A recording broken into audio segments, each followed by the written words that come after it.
I'm Dr. Mark Davis. I've been an oncologist here in Los Angeles, California for nearly 20 years. I've walked through countless hospital corridors, sat in sterile rooms delivering news that changes lives forever, and held the hands of patients who trusted me with their final breaths. My entire life has been spent in hospitals and clinics, walking side by side with patients and families through the fight against cancer. I've always believed deeply in science. The precision of lab results, the certainty of scans, the logic of treatment protocols. But I also know its limits. After 2 decades of practice, I thought nothing could surprise me anymore. I had seen miracles of modern medicine, yes, but also its boundaries. I knew exactly where hope ended and reality began, or so I thought. Until that Tuesday morning in March, when everything I believed about medicine, about life, about what's possible, was turned completely upside down. It was 8 in the morning when I first met Daniel Rodriguez. He was 36 years old, a construction worker from East LA with hands that showed years of hard work and eyes that still held the spark of someone who had everything to live for. A father of 2 young children, Maria, age 7, and little Carlos, just 4 years old. His wife, Carmen, sat beside him in my office, her fingers intertwined with his like she was afraid to let go. The diagnosis was pancreatic adenocarcinoma, stage 4. If you don't know much about pancreatic cancer, let me put it simply. It's one of the most aggressive cancers we face. By the time symptoms appear, it's usually already spread. The 5-year survival rate is less than 5%. When I looked at Daniel's scans that first day, I saw shadows that had already claimed territory throughout his abdomen. The cancer had spread to his liver, his lymph nodes, and was pressing against vital structures. But Daniel wasn't ready to accept defeat. Neither was Carmen. "Dr. Davis," Carmen said, her voice steady despite the tears in her eyes. "We'll do whatever it takes. Surgery, chemotherapy, anything. Our children need their father." And so we began the fight. Over the next 8 months, we tried everything modern oncology had to offer. We started with aggressive chemotherapy, full FOLFIRINOX, one of the most intensive regimens we have. Daniel endured round after round, his strong frame gradually becoming thinner, his face more gaunt. But he never complained, not once. When the first line of treatment failed to stop the progression, we moved to second-line therapy, gemcitabine and nab-paclitaxel. More infusions, more side effects, more hope mixed with growing desperation. I watched Carmen drive him to every appointment, wait in every waiting room, ask every question with the persistence of someone who refused to accept the unacceptable. She had quit her job at the local elementary school to become Daniel's full-time caretaker and advocate. "The kids ask me every day when Daddy is coming home for good," she told me one afternoon as we waited for his lab results. "What am I supposed to tell them?" By September, the scans showed what I had feared but hoped against. The tumors were growing despite our best efforts. Daniel's weight had dropped from 180 pounds to 140. His skin had taken on the yellow tint that told us his liver was struggling. His pain was increasing, requiring stronger and stronger medications. Before I continue, tell me in the comments which city and country you're watching from. Stories like this one reach farther than you imagine. We attempted surgical resection in October, a Whipple procedure that would remove the head of his pancreas, along with parts of his small intestine, bile duct, and stomach. It was a desperate measure, but sometimes desperate measures are all we have left.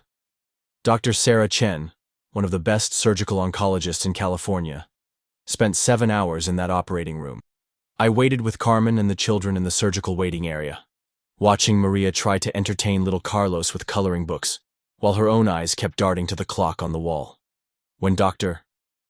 Chen finally emerged, still in her scrubs, her expression told me everything I needed to know before she said a word.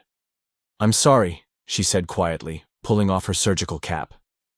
"The cancer has grown around the major blood vessels. It's inoperable. I had to close without being able to remove anything significant." Carmen's face crumpled, but she didn't make a sound. Maria looked up from her coloring book with eyes far too wise for a 7-year-old. "What does that mean?" Maria asked. "How do you explain to a child that medicine has run out of answers? That sometimes, no matter how hard we try, no matter how much we want to help, the human body has limits that even our most advanced treatments can't overcome?" By November, We had exhausted every standard treatment protocol. The experimental trials Daniel might have qualified for were either full or required travel to distant cities, something his deteriorating condition wouldn't allow. I remember the day I realized I had to have the conversation no doctor ever wants to have. It was a Thursday afternoon, and Daniel's latest CT scan showed massive progression. The cancer had spread to his bones, his lungs, and was causing fluid to build up in his abdomen. I sat in my office, staring at those images on my computer screen, trying to find words that didn't exist. How do you tell a young father that it's time to shift from fighting for cure to preparing for goodbye? That evening, I drove home through the heavy Los Angeles traffic, but my mind was entirely focused on Daniel and his family.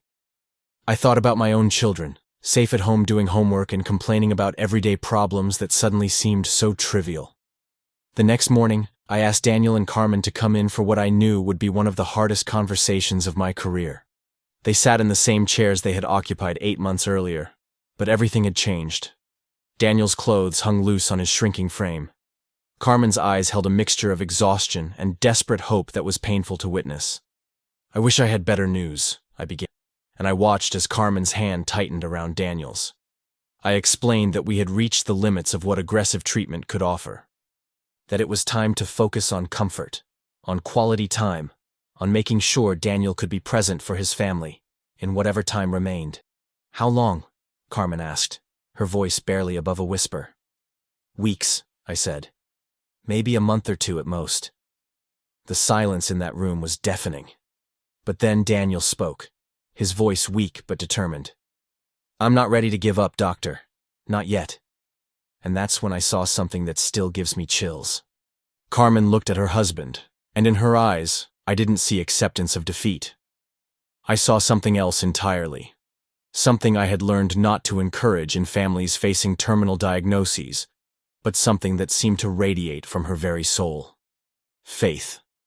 Dr. Davis, she said, I respect everything you've done for us. Every treatment, every effort. But I need you to understand something. I pray every single night. Not just for a miracle. I pray for Daniel to have the strength to fight one more day. And every morning when he wakes up, that prayer is answered. I had heard this before from other families. The desperate bargaining stage of grief, where loved ones cling to hope beyond medical reason. But something about Carmen's voice was different. It wasn't desperation. It was certainty. We want to try everything, Daniel added. Even if there's just a 1% chance, we want to try. So we did. I connected them with Dr. Michael Torres at USC Norris Cancer Center, who had access to an experimental immunotherapy trial. It was a long shot. Daniel's cancer type typically didn't respond well to immunotherapy, and his weakened condition made him barely eligible. But sometimes long shots are all we have. The trial required Daniel to travel to downtown LA 3 times a week for infusions. Carmen would wake up at 5 in the morning, help Daniel get dressed, and drive through morning traffic while he dozed in the passenger seat. Maria and Carlos stayed with Carmen's mother on treatment days. I watched Daniel's labs closely during those weeks. His tumor markers continued to rise, his weight continued to drop. The fluid in his abdomen required drainage every 2 weeks. But something else was happening that I couldn't quite quantify in medical terms. Daniel's spirit remained unbroken. During one of our appointments in early December, I asked him directly, Daniel, how are you doing this? How are you staying so positive when everything looks so challenging? He was quiet for a moment, looking out the window of my office at the Los Angeles skyline. Then he turned back to me with a slight smile. Doctor, you know what I see when I look at those buildings out there? I see all the people who built them.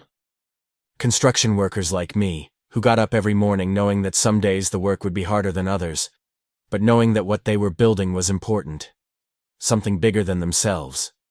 He paused, catching his breath before continuing. My body might be the construction site right now, and it might look pretty rough, but I'm not just building for me. I'm building for Maria and Carlos, for Carmen. And I have to believe, that something bigger than me is helping with this construction. Carmen reached over and squeezed his hand. Tell him about yesterday morning, she said softly. Daniel's eyes lit up a little. Yesterday morning, Carlos climbed into bed with me before I was fully awake.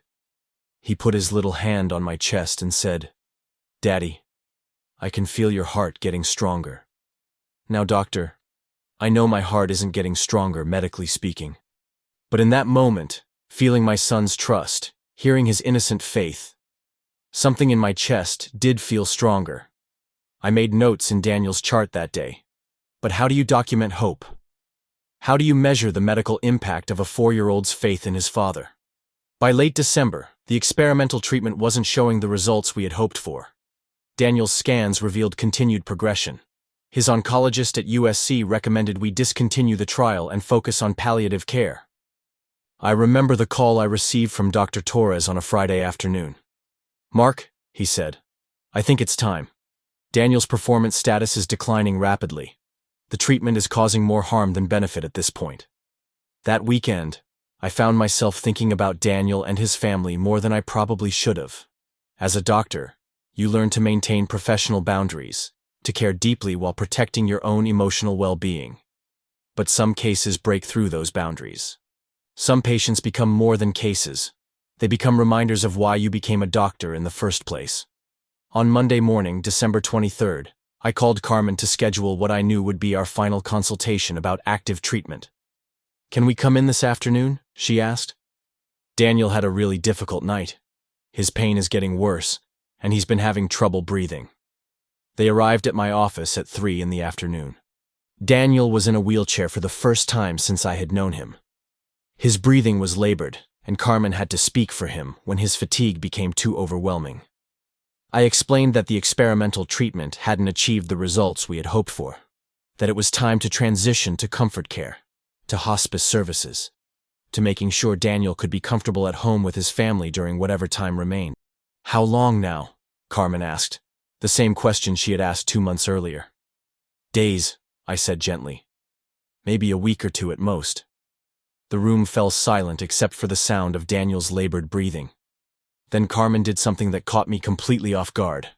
She stood up from her chair, walked over to where Daniel sat in his wheelchair, and knelt down in front of him. She took his face in her hands and looked directly into his eyes. "Daniel Rodriguez," she said, her voice clear and strong, "you listen to me. We have fought this fight together for 9 months.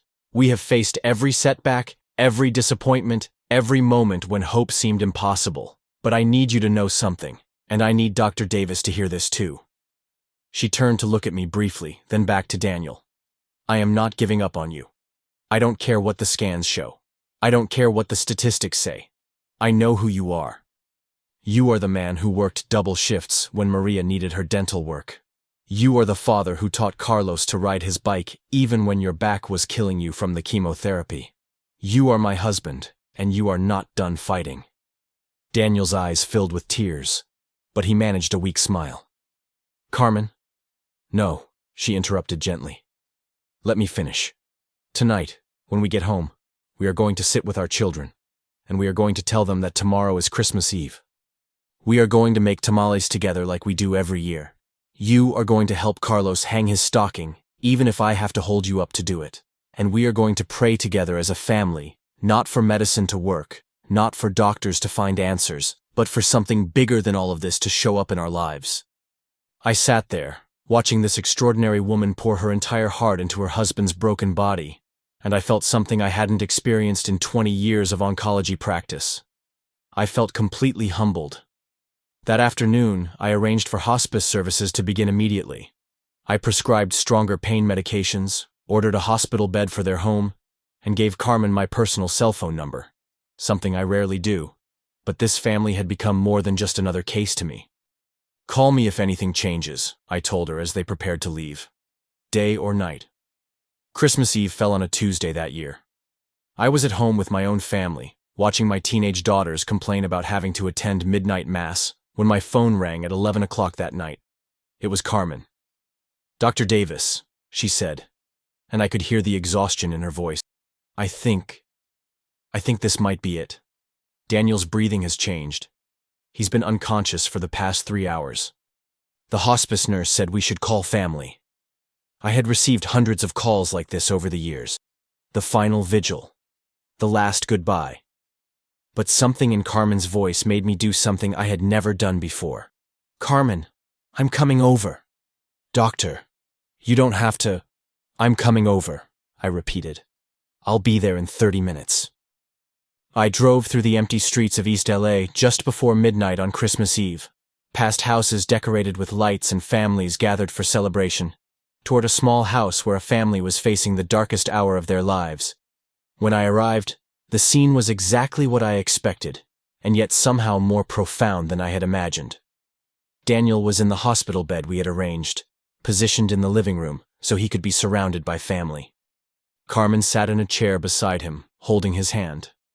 Maria and Carlos were curled up on a couch nearby, both children having fallen asleep despite the gravity of the moment.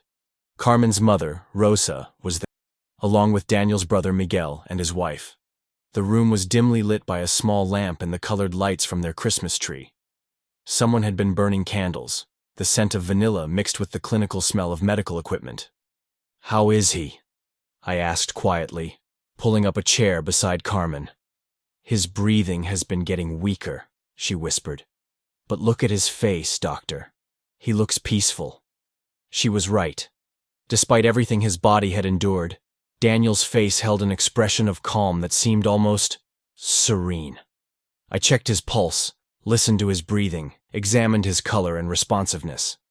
All the clinical indicators pointed to what we call active dying, the final stages when the body begins shutting down its systems one by one. "It shouldn't be long now," I told Carmen gently. "Hours, maybe less." She nodded, tears streaming down her face, but her grip on Daniel's hand never loosened. At midnight exactly, the church bells from San Antonio Catholic Church a few blocks away began ringing for Christmas Mass. In that moment, something extraordinary happened. Little Carlos stirred on the couch and opened his eyes. Instead of seeming frightened or confused, he climbed down and walked over to his father's bedside. "Daddy," he said in his small voice, "it's Christmas." And then, without any prompting from anyone in the room, this 4-year-old child began to pray. Not a memorized prayer from church, but words that seemed to come directly from his innocent heart. "Dear God," he said, his tiny hand touching his father's arm. "It's your birthday today. Mommy says you give presents to people on your birthday. Can you give Daddy a present? Can you make him feel better?" The room was absolutely silent except for Carlos's voice and Daniel's labored breathing. "I know Daddy is really sick," Carlos continued, "but I believe you can do anything. Mommy says you made the whole world, so maybe you can fix Daddy's hurt parts." Maria woke up during her little brother's prayer and quietly joined him beside the bed, putting her arm around him. "Please, God," she added, her 7-year-old voice steady and sure. "We need our Daddy. We promise to be really good if you let him stay with us."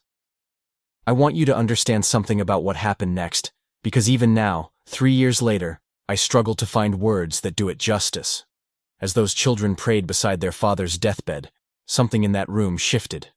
I don't mean emotionally, though that certainly happened. I mean something measurable, something observable, something that every medical instinct in my body told me was impossible. Daniel's breathing, which had been shallow and irregular for hours, began to deepen. At first, I thought it might be what we call terminal rally, a brief improvement that sometimes occurs before the final decline. But this was different. His breathing wasn't just deeper. It was becoming stronger, more regular. I checked my watch.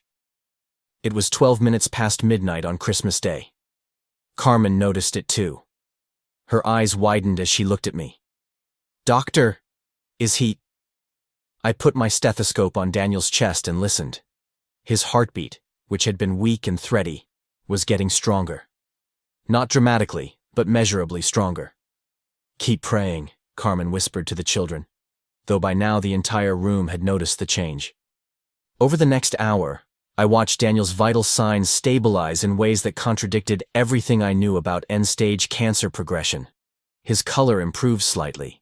His breathing became less labored. His pulse grew steadier. At 1 a.m, something happened that made everyone in the room gasp. Daniel opened his eyes. Not the glassy, unfocused stare of someone heavily sedated or actively dying. clear, aware eyes that looked around the room and found each member of his family.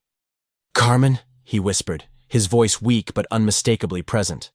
Carmen burst into tears, gripping his hand tighter. "I'm here, mi amor. I'm right here." Daniel's eyes found Carlos and Maria standing beside the bed. "Did Santa come yet?"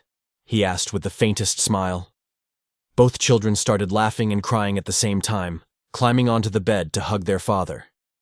I stood there in that living room, watching a man who should have been dead embrace his children, and felt something crack open inside my chest. 20 years of medical training. 20 years of understanding how the human body works. 20 years of knowing the limits of what's possible. And none of it could explain what I was witnessing. "Doctor," Daniel said, turning his attention to me. "What time is it?" "It's 1 o'clock in the morning," I replied. "Christmas morning." He nodded slowly. "I feel like I've been sleeping for a very long time, but I also feel like something happened while I was sleeping. Something important. I couldn't speak. I literally could not form words." Carmen looked at me with an expression I will never forget.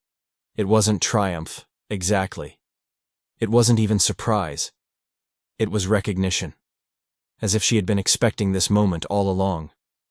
"Doctor," she said quietly, "I need to ask you something as his physician." "What does this mean? Medically, what does this mean?" I stared at her, then at Daniel, then at the children who were now curled up against their father like nothing had ever been wrong. "How do you explain the medically unexplainable?" "I don't know," I admitted, and those 3 words felt like both a failure and a liberation. "Carmen, in 20 years of practice, I have never seen anything like this." His body was shutting down. All of his vital signs, his breathing pattern, his level of consciousness. Everything pointed to active dying. I paused, looking at Daniel, who was now sitting up slightly, supported by pillows Carmen had quickly arranged. "But look at him now," I continued. "His breathing is steady. His color has improved. His heart rate is stable. And he's alert and communicating clearly." Daniel turned to me with curious eyes. "Doctor, how bad was I? I remember feeling very tired, very weak. But now, I feel different. Not perfect, but different. Like something heavy has been lifted." Before I could answer, Carmen spoke up. "Daniel, you've been unconscious for almost 4 hours. Dr. Davis came here because we thought it was time to say goodbye." Daniel absorbed this information quietly, then looked around the room at his family gathered there in the middle of the night. "And now it's Christmas morning," he said softly. "The children were praying." "We were praying for you, Daddy," Maria said, still pressed against his side. "Carlos asked God to give you a present because it's Jesus' birthday." Daniel's eyes filled with tears, but they weren't tears of sadness. They were tears of something I had rarely seen in my years of oncology practice. Pure gratitude mixed with wonder. "I think," he said slowly, "someone was listening." Over the next hour, I ran every assessment I could think of. I checked Daniel's neurological responses, his motor function, his cognitive clarity. I listened to his heart and lungs repeatedly. I took his blood pressure and pulse multiple times. Everything was not just stable, it was improved from where he had been for weeks.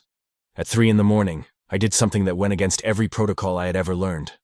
I called my colleague, Dr. Jennifer Walsh, who was on call at the hospital that night. "Jen, I need you to do me a favor, and I need you to not ask questions until after you do it." "Mark, it's 3 a.m. What's going on?" "I need you to run a STAT CBC, comprehensive metabolic panel, and tumor markers on a patient. I'm bringing him to the ER right now." "Is he critical? Do you need me to—" "Just, please, trust me on this. I'll be there in 20 minutes. I turned to Carmen and Daniel. "I want to run some blood tests. I need to see what's happening in his body right now." Daniel nodded. "I want to know too." The drive to the hospital was surreal. Daniel sat in the passenger seat of my car, looking out at the empty Christmas morning streets, while Carmen followed behind us with the children who had refused to stay home. "Doctor," Daniel said during the drive, "can I tell you something that might sound crazy?" After tonight, Daniel, I don't think anything you say could sound crazy to me. He was quiet for a moment. When I was sleeping or unconscious, whatever you want to call it, I wasn't completely gone. It's hard to explain, but I could hear things. I could hear Carmen crying. I could hear the children's voices. He paused, watching the streetlights pass by. But I could also hear something else. Something that wasn't quite a voice, but also wasn't just my imagination. And whatever it was telling me it wasn't time yet. That I had more to do. More time with my family. I glanced over at him. What did it feel like? Like being held, he said simply. Like being held by something bigger than everything that was wrong with my body. At the hospital, we went directly to the emergency department. Dr. Walsh met us there, her expression a mixture of professional concern and personal curiosity about why her colleague was bringing in a patient at 3 a.m. on Christmas morning. This is Daniel Rodriguez, I told her. I've been treating him for metastatic pancreatic cancer. Stage 4. He was actively dying 4 hours ago. Now I need to understand what's happening. Dr. Walsh examined Daniel thoroughly while we waited for his lab results. Her findings matched mine. A patient who appeared remarkably stable considering his recent condition and underlying diagnosis. Mark, she said quietly, pulling me aside. His vital signs are better than they've been in months according to his chart. What happened? That's what I'm trying to figure out. The lab results came back at 5 in the morning. Dr. Walsh called me over to the computer terminal where she was reviewing the numbers. Mark, you need to see this. I looked at the screen, and for the second time that night felt the ground shift beneath everything I thought I understood about medicine. Daniel's tumor markers, the blood proteins that indicate cancer activity, had dropped by more than 60% since his last labs 2 weeks earlier. His white blood cell count, which had been dangerously low from months of chemotherapy, was now in the normal range. His liver function tests, which had been severely abnormal due to metastatic disease, showed significant improvement. That's impossible, I said, staring at the numbers. I ran them twice, Dr. Walsh replied. Same results. I walked back to the examination room where Daniel sat with Carmen and the children. Maria had fallen asleep in a chair, and Carlos was curled up on Carmen's lap, also sleeping. It was nearly dawn on Christmas morning. Daniel, I said, I have your lab results. He looked at me expectantly, and I realized I was about to deliver news that I had never delivered before in my career. Not just good news, but inexplicable news. Your tumor markers have dropped dramatically. Your blood counts have improved. Your liver function is significantly better than it's been in months.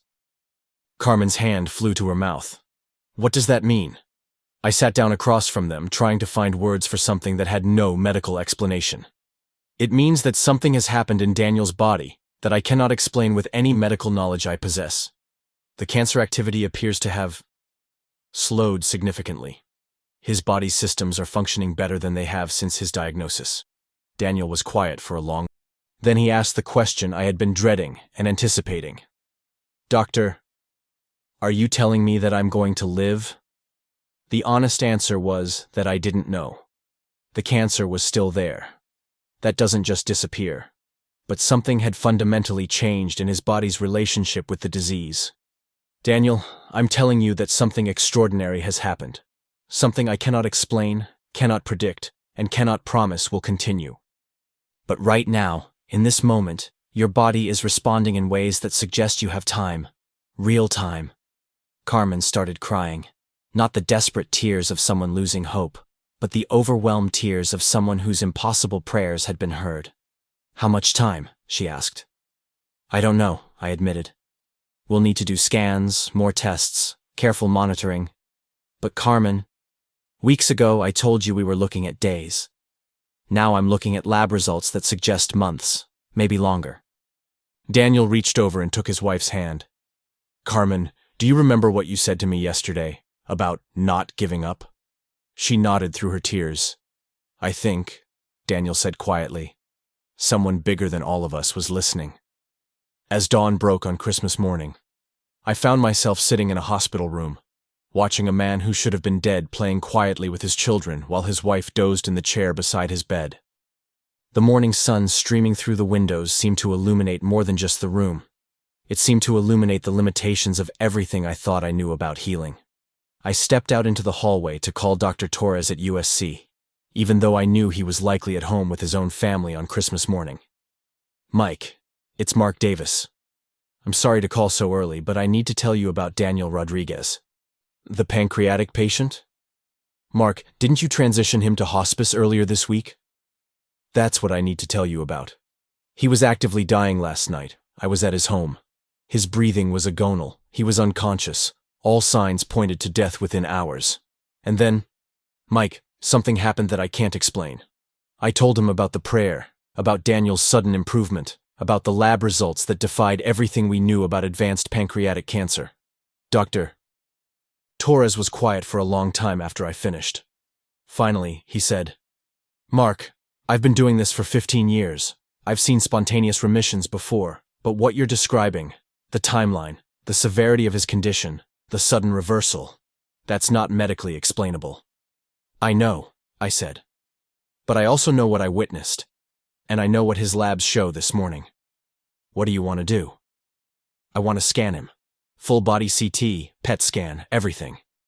I need to see what's happening inside his body." "On Christmas Day?" "Mike, if there's even a chance that something extraordinary is happening here, don't we owe it to Daniel and every future patient to document it? To understand it?" "You're right. I'll make some calls. We can get the scans done this afternoon." When I returned to Daniel's room, I found him sitting up in bed, more alert than I had seen him in months. Carmen was awake now, and both children were chattering excitedly about Christmas presents waiting at home. "Doctor," Daniel said when he saw me, "I have a question that's been bothering me." "What's that?" "Last night when I was unconscious, how close was I really? To dying, I mean." I looked at Carmen, who nodded slightly, giving me permission to be honest. "Daniel, medically speaking, you were minutes away. Your breathing pattern, your vital signs, your level of consciousness, everything indicated that your body was shutting down." He absorbed this quietly. "So what happened to me wasn't just feeling better. It was something else entirely." "Yes," I said. "It was something else entirely." Maria tugged on my white coat. "Dr. Davis, was it because we prayed?" How do you answer that question from a 7-year-old? How do you explain the unexplainable without dismissing either science or faith? "Maria," I said, kneeling down to her level, "I think what happened to your daddy was very special. Your prayers, your family's love, and maybe something bigger than all of us working together." She smiled and nodded, completely satisfied with that answer in the way only children can be. That afternoon, we ran every scan and test available. The radiology team had agreed to come in on Christmas Day after I explained the situation. As Daniel lay in the CT scanner, I found myself hoping and fearing in equal measure. Hoping for continued improvement, but fearing that the morning's lab results had been some kind of error. Dr. Walsh joined me in the radiology reading room as the images began appearing on the screens. What we saw left both of us speechless. The large masses in Daniel's pancreas, liver, and lymph nodes were still there. But they appeared different, less dense, with what radiologists call decreased metabolic activity. The PET scan, which shows cancer activity by measuring glucose uptake, revealed significantly less aggressive behavior in all of the tumor sites. "Mark," Dr. Walsh said, pointing to the screen, "look at the abdominal fluid. It's almost completely resolved." She was right. The ascites, the fluid buildup that had been causing Daniel significant discomfort and requiring regular drainage, had nearly disappeared. "This is the same patient we scanned 3 weeks ago?" she asked. I pulled up Daniel's previous scans for comparison. Side by side, they looked like images from 2 different patients. "It's the same patient. Same man who was actively dying 12 hours ago." When we returned to Daniel's room with the results, the entire Rodriguez family was there. Carmen's mother, Rosa, had brought Christmas dinner to the hospital. Tamales, pozole, and traditional Mexican Christmas cookies that filled the room with the scent of home and celebration. "Doctor," Carmen said as I approached, "whatever you're going to tell us, we want to hear it together. As a family." I sat down and looked at each of them. Daniel sitting up in bed looking more alert than he had in months. Carmen with her hands folded in prayer position. Maria and Carlos sharing a coloring book. Rosa quietly humming a Spanish lullaby. The scans show continued evidence of cancer, I began, and I watched Carmen's face tighten with fear. But, I continued, they also show something I have never seen in my career. The cancer appears to be dormant, less active. The fluid in your abdomen has almost completely resolved. The masses are still there, but they're not behaving aggressively. Daniel reached for Carmen's hand. What does that mean for our future? It means, I said carefully, that we're in uncharted territory. Medically, I cannot explain what has happened to you. The improvement in your condition over the past 24 hours contradicts everything I know about pancreatic cancer progression. I paused, looking around the room at this family who had taught me more about faith and healing in one night than 20 years of medical school and practice had shown me. But I can tell you this. You have time. Real time. Time to make memories. Time to watch your children grow. Time to live. Rosa began crying and whispering prayers in Spanish. Maria looked up from her coloring book with wide eyes. Does this mean Daddy's not sick anymore? Before I could answer, Daniel spoke up. Mija, Daddy is still sick. But something very special happened last night. Something that gives us more time together as a family. Carlos climbed onto the bed and hugged his father. I knew God would listen, he said, with the absolute certainty that only children possess. Over the next week, I monitored Daniel closely. His energy continued to improve gradually. His appetite returned. His pain decreased to levels that allowed him to reduce his medications significantly. More importantly, I watched him reconnect with life. He helped Maria with her homework over video chat from the hospital. He listened to Carlos tell elaborate stories about his Christmas toys. He held Carmen's hand and made plans for the future. Cautious plans, but plans nonetheless. Doctor, he said during one of our consultations, I need you to understand something. I don't think I'm cured. I don't think the cancer is gone. But I feel like I've been given a gift, the gift of time. And I intend to use every moment of it. The medical team struggled to categorize what had happened to Daniel. Spontaneous remission, delayed treatment response, immunological miracle. We had no framework for understanding such a dramatic reversal in such a short time frame. But Daniel and his family didn't need medical categorization. They had received something far more valuable than a medical explanation. They had received hope restored. As I write this story today, it's been 3 years since that Christmas morning. 3 years since I witnessed something that changed not just Daniel's life, but my entire understanding of what healing truly means. Daniel is still alive. Let me say that again, because even now it feels surreal. Daniel Rodriguez, who was given days to live in December 2021, is still alive in 2025. His cancer hasn't disappeared completely. We monitor it every 3 months with scans and blood work.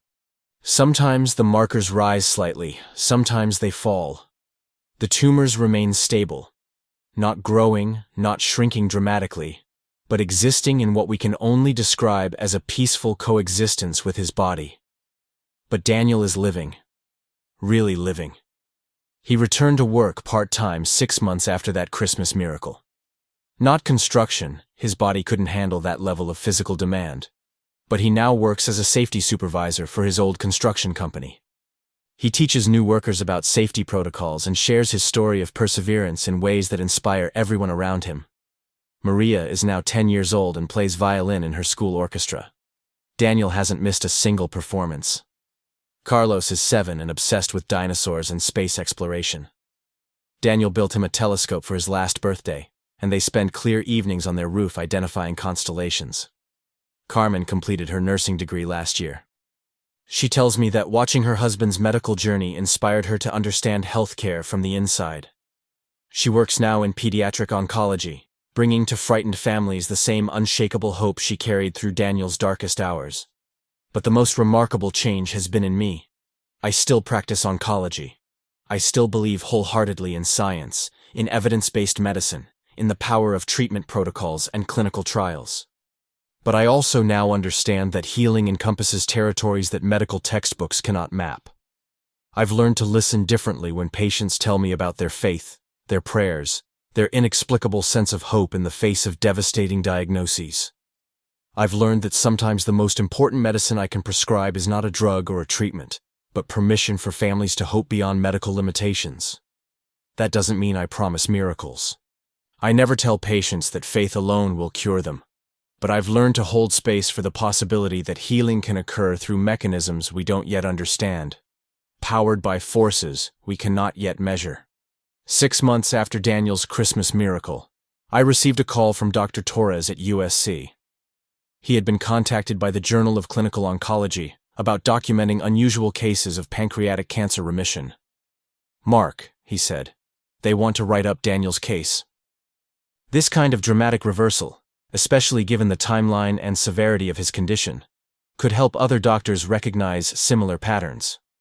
We published Daniel's case study 8 months later. It was titled "Spontaneous Disease Stabilization in Advanced Pancreatic Adenocarcinoma, a Case Report." The medical terminology couldn't capture the wonder of what had actually happened, but it documented the facts. A patient with end-stage cancer who experienced rapid clinical improvement during what appeared to be active dying. The paper has been referenced in dozens of other studies now. Researchers around the world have reached out to understand more about Daniel's case, but no one has been able to explain it in purely medical terms. Daniel himself has become something of a legend in our oncology department. Nurses who worked that Christmas night still talk about what they witnessed. Dr. Walsh tells the story to medical students as an example of staying humble in the face of medical mysteries. Medicine, she tells them, is both an exact science and an inexact art. We must respect both aspects equally. Last Christmas Eve, exactly 3 years after that miraculous night, Daniel and Carmen invited me to their home for dinner. The same living room where I had watched him dying was now filled with laughter, Christmas music, and the chaos of family life. Maria played violin carols while Carlos conducted an imaginary orchestra. Carmen bustled around the kitchen preparing the same tamales she had brought to the hospital that first Christmas morning. Daniel sat in his favorite chair, no longer a hospital bed, just a comfortable recliner, watching his family with eyes full of gratitude. "Dr. Davis," he said as I prepared to leave that evening, "can I tell you what I've learned from all this?" I nodded, curious to hear his perspective after 3 years of reflection. I used to think that miracles were about getting exactly what you ask for.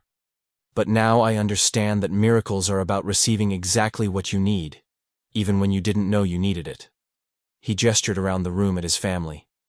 I prayed to be cured, but what I received was time. Time to see Maria grow into this incredible young musician.